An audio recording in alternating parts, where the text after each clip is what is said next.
Assalamualaikum warahmatullahi wabarakatuh. Kita berjumpa kembali di dalam materi Tibbun Nabawi. Nah, sekarang kita akan berbicara tentang penyakit fisik yang sebelumnya kita sudah bicarakan penyakit non fisik. Nah, penyakit fisik ini sesungguhnya tidak lain, itu tidak hanya disebabkan oleh virus, namun bisa disebabkan oleh dalam diri kita sendiri. Ya, penyakit fisik ini muncul karena adanya ketidakseimbangan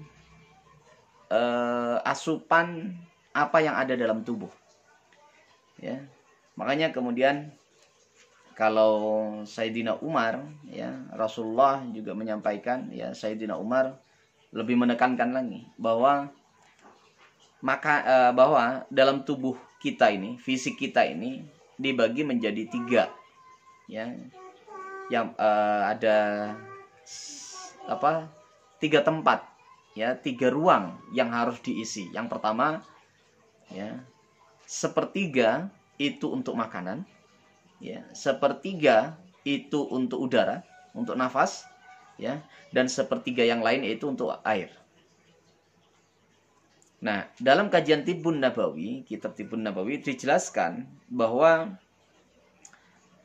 manusia itu fisiknya itu terdiri dari 3 unsur itu, yaitu tanah, udara, dan air. Makanya kemudian di fisik kita ini dibagi menjadi 3 bagian, yaitu untuk makanan, untuk air, dan untuk udara. Sehingga apa? Ketika makanan hanya 1/3, maka satu wilayah untuk udara itu masih ada, sehingga kita bisa bernafas. Makanya kalau makan itu jangan banyak-banyak. Nah, makan yang banyak tidak memperhitungkan kondisi tubuh, ya, tidak melihat kapasitas volume tubuh itu, maka yang terjadi itu adalah ngantuk. Yang terjadi itu adalah di perut kita ini, ya, batni kita ini, di perut itu setan akan senang, ya. Ketika orang kekenyangan itu biasanya pasti merasakan ngantuk. Karena apa? Karena dia melebihi volume. Bisa jadi volume udara, volume nafas itu diambil oleh makanan. Atau volume air itu diambil oleh makanan, atau air yang kebanyakan. Makan terus airnya banyak. Kadang sampai di sini airnya. Nah, tidak memberikan volume kepada udara, sehingga makan itu, habis makan bernafas itu susah. Nah, ini mengakibatkan ketidakseimbangan kepada tubuh kita. Ya. Nah, ketidakseimbangan, ya, efeknya nanti yaitu terjadi kerusakan hati, ya, kelemahan organ tubuh.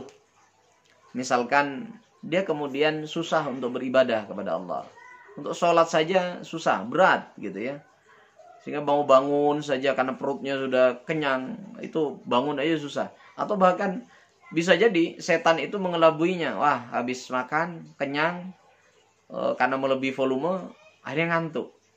Nah, dan bisa jadi juga ketidakseimbangan itu efeknya juga akan meninggikan syahwat.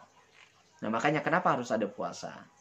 Nah, ini dalam rangka menurunkan syahwat kita. Nah, manusia yang terdiri dari 3 unsur itulah harus dipenuhi kebutuhannya. Tanah misalkan, maka makanan harus masuk, ya. Makanya unsur makanan itu kan kemudian tumbuh dari tanah.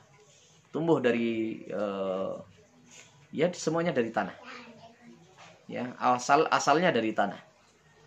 Roti, yaitu dari gandum tumbuh dari tanah, ya. Terus kemudian unsur manusia yang kedua yaitu udara, nafas, ya, nafas.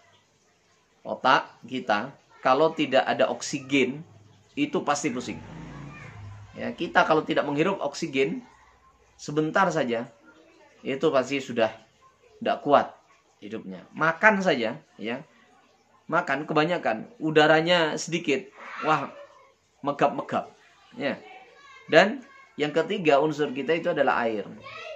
Nah, air ini menjadi unsur terpenting dalam tubuh. Dia ada dalam tubuh itu sekitar ya 70% lah. Orang daripada kalau suruh memilih makan dan air, mana yang lebih makan dan minum, mana yang lebih dipilih? Ya, pasti minumnya. Kenapa? Karena 70% tubuh kita itu air. Nah, makanya makanan kalau tanpa air itu juga tidak bisa diterima oleh tubuh. Kalaupun diterima, itu susah masuknya. Nah, 70% itu adalah air. Maksudnya sepertiga itu adalah bahwa sepertiga itu air itu masuk ke bagian-bagian yang lain, bukan terus sepertiga dibagi volume-volume, itu tidak. Tapi volume yang dimaksud itu adalah menyerap kepada tulang, ada pada darah, ada pada ini, ya, pada mata misalkan. Coba mata ini tanpa ada airnya, susah kita mau buka. Ya, hidung tanpa ada airnya, ya, kering. Apalagi mulut tanpa ada enzimnya, itu udah nggak bisa ngomong kita, ya. Nah, oleh karena itu penyakit fisik, ya, pada seseorang itu disebabkan karena ketidakstabilan yang diawali dari konsumsi kita sendiri, yaitu makan, ya. Nah, makanya kemudian paling penting kita menjaga makan. Ya, kita menjaga makan itu menjadi penting. Makan 3 hari sekali. Ya, kalau puasa sahur dan berbuka. Makanya ketika puasa itu harus sahur, ya, harus sahur. Kenapa? Innas sahuri fi barokah, ya. Sesungguhnya dalam sahur itu innas sahuri barokah, ya. Sesungguhnya dalam sahur itu ada keberkahan, ya. Ini menjadi penting. Kenapa? Karena untuk memenuhi kebutuhan daripada fisik kita, ya. Ini yang harus dilakukan di dalam menstabilkan fisik sehingga fisik tidak sakit. Makanya orang sakit pun itu dipaksa untuk makan minimal 3 hari sekali dengan porsi yang sesuai tentunya. Baik, ini yang bisa disampaikan. Semoga bermanfaat.